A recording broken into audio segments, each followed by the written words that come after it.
pasintabi po mga ka-farmers. Nagtatay po ang mga biik mga ka-farmers. So, ito po yung kanilang dumi. Ayan. Isang basa po, tapos so, dahil nagtatay po sila, tuturukan po natin ng gamot si Mama Pig.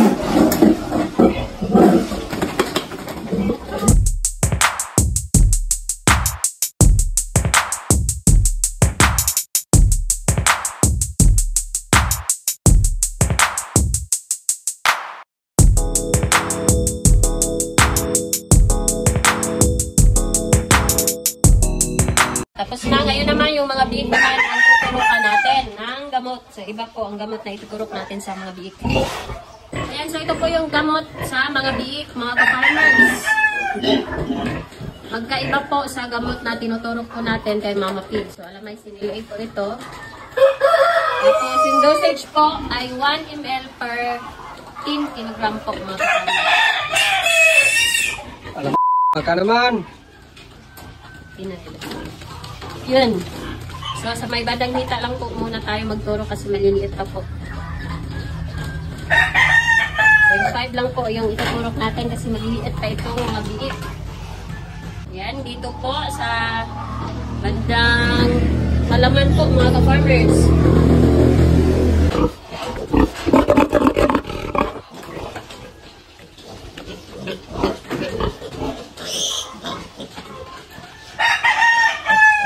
LA po itong alamycin, kaya hindi na po tayo magpapanuwa pa. So, isang gases lang po tayo magturok, okay na po siya.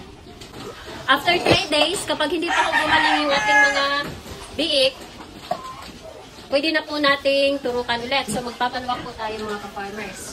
Pero kapag hindi naman natin mga biik natin, so wag na po. Isang gases lang, okay na.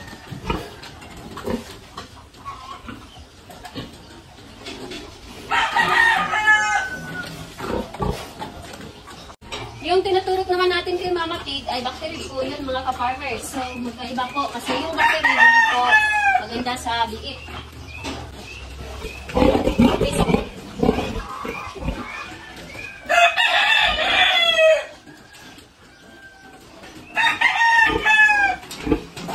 Hindi rin po pwede mga ka-farmers na yung biik naman po ang tuturukan natin dahil sila po yung nagtatae. So, dapat tuturukan din po natin si Mama Pig kasi posible po na sa kanya po galing yung bacteria. So, kailangan tuturukan din po natin siya. Din sanang araw na ito mga ka-farmers, itong mga biik natin ay tuturukan po natin ng mycoplasma. Pero dahil nagbabasa po yung kanilang dumi, so baligamot lang po muna yung tinuturok natin sa ngayon. So mamaya na po yung mycoplasma. Okay lang naman po kahit nadidelay po yung mycoplasma.